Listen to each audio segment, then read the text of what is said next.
جولائی 2012 کو ایک ویکنڈ پر 6 لڑکے بھارت کی ایک سنسان غار کا ایڈونچر کرنے کے لیے نکلے۔ ویسے تو اس غار کو وہاں کی اتھارٹی نے بند کیا ہوا تھا، مگر کسی نہ کسی طریقے سے وہ لوگ اندر چلے گئے اور گھوم پھر کر واپس بھی آ گئے، مگر ان میں سے ایک کو لگا کہ اس کا موبائل شاید غار کے اندر رہ گیا ہے، تو وہ باقی 5 کو وہیں پر روکتا ہے اور اپنا موبائل لینے کے لیے غار کے اندر جاتا ہے۔ اس کے دوست باہر کھڑے اس کا انتظار کر رہے تھے۔ 5 منٹ گزرے، 10 منٹ گزرے، 20 منٹ جب گزر گئے تو سب نے اندر جا کر دیکھنے کا فیصلہ کیا۔ بہت دیر ہو گئی ڈھونڈتے ڈھونڈتے اور وہ ان کو کہیں بھی نہیں ملا۔ وہ سب پولیس اسٹیشن گئے اور سارا ماجرا پولیس کو بتایا، تو پولیس وہاں پر پہنچی اور اس کی تلاش شروع کر دی، مگر وہ پولیس کو بھی نہیں مل سکا۔ رات کافی ہو چکی تھی، اسی لیے آپریشن کو ختم کر دیا گیا۔ اگلے دن دوبارہ سے آپریشن کیا، مگر بدقسمتی کے ساتھ وہ اب بھی نہ ملا اور آخر اس کو ایک ڈیڈ پرسن ڈکلیئر کر کے اس کے پیرنٹس کو بتا دیا۔ اور یہ تھی اس غار کی 16ویں ڈیتھ، جس کے بعد اس غار کو مکمل طور پر سیل کر دیا گیا۔ ڈسکور ٹی وی کی ویڈیو میں آپ سب کو خوش آمدید۔ ناظرین، یہ ہے ہندوستان کی سب سے خطرناک گونا کیو، جہاں پر کوئی بھی گیا ہے تو وہ راستہ بھٹک کر وہیں پر گم ہو گیا ہے،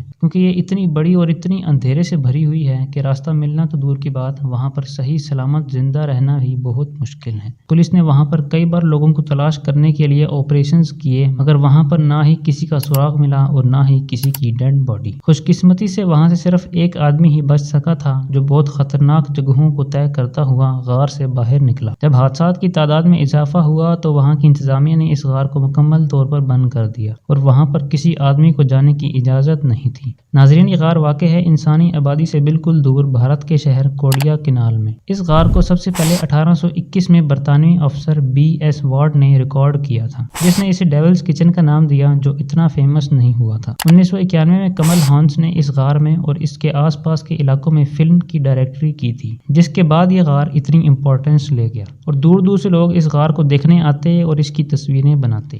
بہت سے لوگ اس غار کے اندر جاتے اور راستہ بھٹک کر اکثر غائب ہو جاتے، جن کا آج تک کوئی سراغ نہیں مل سکا۔ اس کے علاوہ گم شدہ لوگوں کو تلاش کرنے کے لیے دوسرے لوگ بھی اس غار کے اندر جب جاتے ہیں تو وہ بھی وہیں پر ہی غائب ہو جاتے، اور حیرانی کی بات یہ ہے کہ سرکار بھی ان لوگوں کو تلاش کرنے سے قاصر ہے۔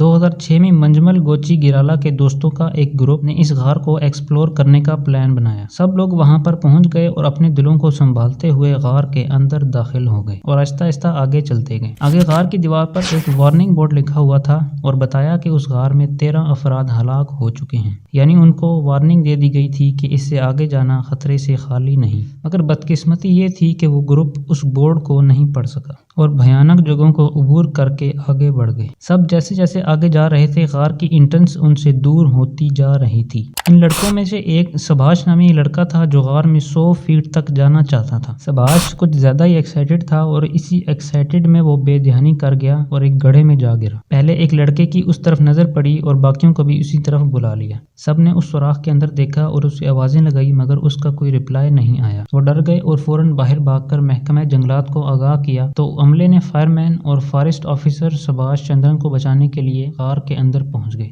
پہلے تو سب آواز لگاتے رہے کہ کوئی جواب آئے اور پھر اندر جایا جائے، مگر جواب نہیں آ رہا تھا۔ اس کے دوستوں نے فائر مین کو اندر جانے کا کہا، کیونکہ سبھاش چندرن کی حالت غار میں اترنے سے ہی معلوم ہو رہی تھی، مگر ان کو اس چیز کا ایکسپیرینس نہیں تھا اور وہ اندر جانے سے ڈر رہے تھے۔ سبھاش چندرن کے ایک اور دوست سنگسن جان نے زور سے چیخ کر اسے جگانے کی کوشش کی اور آخرکار سبھاش چندرن کی آواز سننے کے بعد اس کے دوسرے دوست سجو ڈیوڈ نے پھر اندر جانے کا فیصلہ کیا۔ 50 فٹ کی رسی اور اپنی کمر کے گرد ایک اضافی رسی باندھ کر سجو ڈیوڈ آہستہ آہستہ اندر داخل ہوا۔ اس دوران اس کو بہت سارے چمگادڑ کا سامنا کرنا پڑا اور وہ 60 فٹ کی گہرائی میں جانے کے بعد اس نے سبھاش چندرن کو ایک چٹان پر پڑا بے ہوش پایا۔ فوراً اس کے قریب گیا اور ہوش دلانے کی کوشش کی، آوازیں لگائی، سب کچھ کیا، مگر وہ ہوش میں نہ آ سکا۔ ساتھ ہی فائر فائٹر بھی پہنچ گئے۔ سجو ڈیوڈ نے سبھاش چندرن کو اپنے جسم کے ساتھ مضبوطی سے گلے لگایا اور پھر انہیں فائر فائٹر کے عملے نے آہستہ آہستہ کھینچ لیا۔ جیسے ہی وہ اوپر آیا، اس کو فوراً ابتدائی طبی امداد دی گئی اور تقریباً 5 گھنٹے کی جدوجہد کے بعد سبھاش چندرن کو ہوش میں لایا گیا، اور یہ وہی پہلا لڑکا تھا جو اس غار سے بچ سکا تھا۔